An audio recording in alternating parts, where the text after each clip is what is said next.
Law board के सदस्य सज्जाद नोमानी ने हिंदुओं को लेकर जो बयान दिया उस पर विवाद खड़ा हो गया है। दरअसल बीजेपी ने नोमानी के बयान पर सवाल उठाए। सज्जाद नोमानी ने एक कार्यक्रम में कहा कि दलित और आदिवासी हिंदू नहीं है। नोमानी ने अपने भाषण में कहा है कि देश का जाट समुदाय भी हिंदू नहीं है। नोमानी ने कहा कि धर्मनिरपेक्ष हिंदुओं से मुसलमानों को नुकसान हुआ।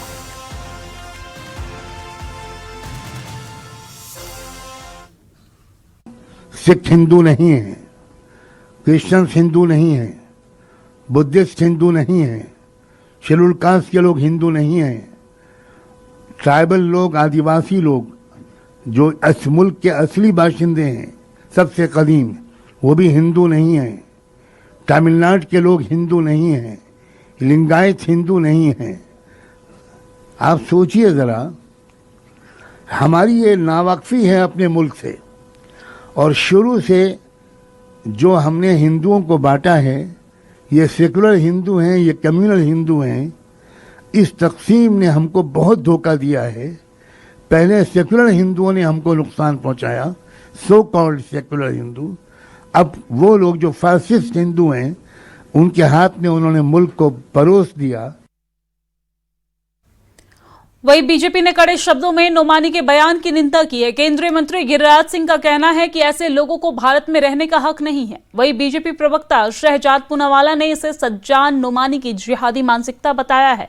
वहीं यूपी के मंत्री ओम प्रकाश राजभर ने भी कहा है कि नोमानी जैसे लोगों को अपने कौम की शिक्षा, स्वास्थ्य और रोजगार पर फोकस करना चाहिए। सुनिए किसने क्या कहा।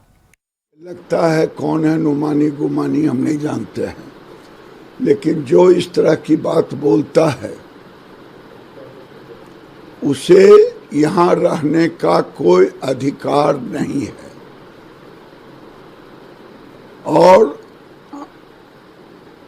वो भारत के अंदर लोगों में भ्रम फैलाना और गजवाए हिंद की कल्पना करना और शरिया कानून लाने की सोच, ये अब नामुमकिन है। तो आखिरकार जो जिहादी सोच है कि हिंदुओं को बांटो, भारत को कमजोर करो, वो सामने निकल कर आ गई। मौलाना सज्जाद नोमानी, जिन्होंने MVA महा विकास अघाड़ी के लिए महाराष्ट्र में वोट जिहाद की अपील की थी, वो कहते हैं हिंदू अब देश में बहुसंख्यक नहीं है, हिंदू को हमने बांट दिया है। SC समाज हिंदू नहीं है, ट्राइबल हिंदू नहीं है, फिर वो कहते हैं जाट हिंदू नहीं है, और इन सबको हमने डिवाइड कर दिया है। और केवल सेकुलर और कम्युनल में डिवाइड करके नहीं चलेगा, अब कंप्लीट सोल्यूशन की ओर बढ़ना पड़ेगा। और ये कौन है? ये वही जहरीला व्यक्ति है जिसने MVA के कैंडिडेट्स को समर्थन दिया। हमने देखा था कि NCP शरद पवार के कैंडिडेट उनसे समर्थन मांग रहे थे। हमने देखा कि वोट जिहाद की अपील की, मतलब हिंदुओं को बांटो टुकड़ों में, कभी जाति के नाम पर, कभी और नाम पर, और फिर मुस्लिम वोट बैंक को एक। और यही चीज तो दरअसल इनके राजनीतिक आका कांग्रेस पार्टी करती है। समाजवादी पार्टी, तृणमूल कांग्रेस, ये सभी पार्टियां इसी प्रोपेगेंडा और एजेंडे में चलती है कि हिंदू को बांटो, डिवाइड करो, कभी कास्ट लाइंस पर, कभी लैंग्वेज लाइंस पर, और मुस्लिम वोट बैंक को एक करो। तो दरअसल सज्जाद नोमानी वही बात कर रहे हैं जो राहुल गांधी करते हैं। राहुल गांधी और सज्जाद नोमानी का एजेंडा एक ही है, मकसद इनका एक ही है, तरीके अलग अलग है।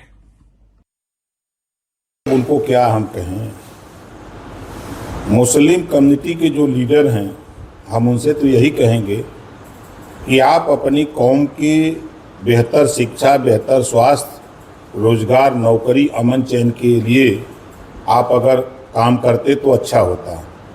नहीं अगर समझ में आ रहा है तो सीखो ओम प्रकाश राजभर से, सीखो मुलायम सिंह से, सीखो अखिलेश यादव जी से। वो अपनी कौम की बेहतरी के लिए 20% मुसलमान को गुलाम बना के रखा है।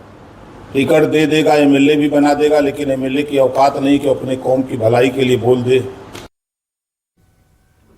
नोमानी के बयान पर मौलाना साजिद रशीदी ने यह कहा है कि वैसे कहने को कोई हिंदू है, कोई बौद्ध है, लेकिन जब वोट की बारी आती है तो 80 और 20 की चर्चा शुरू हो जाती है। मतलब 80% हिंदू और 20% मुस्लिम है।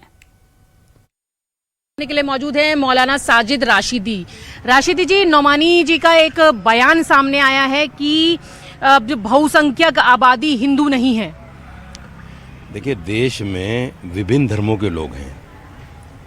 कोई हिंदू है, कोई बौद्ध है, कोई ईसाई है, कोई पारसी है, कोई जैनी है, बहुत सारे धर्म हैं। जब बात वोट की आती है तो 80 और 20 हो जाता है जी। जब बात मुसलमानों के साथ दंगा करने की आती है तो 80 और 20 हो जाता है। लेकिन जब SIR की बात होती है तो कोई जैनी लिखता है कि मैं हिंदू हूँ, कोई बुद्धिस्ट लिखता है कि मैं हिंदू हूँ, कोई पारसी लिखता है कि मैं हिंदू हूँ, कोई नहीं लिखेगा। हर आदमी अपने रिलीजन को, अपने धर्म को सामने रखकर लिखेगा कि मैं फला हूँ, मैं फला हूँ, मैं फला हूँ। तो हिंदू कहाँ से हो गए फिर बहुसंख्यक में? जो बयान है वो बिल्कुल अपने आप में एक सच्चाई को दर्शा रहा है। जितने भी धर्म हैं उन तमाम धर्मों का SIR आप निकालिए जो हो रही है अभी, या पिछली सरकारों ने जो की है, तो आपको पता लगेगा कि कितने जैनी हैं, कितने बुद्धिस्ट हैं, कितने पारसी हैं, कितने ईसाई हैं, सब अलग अलग हैं।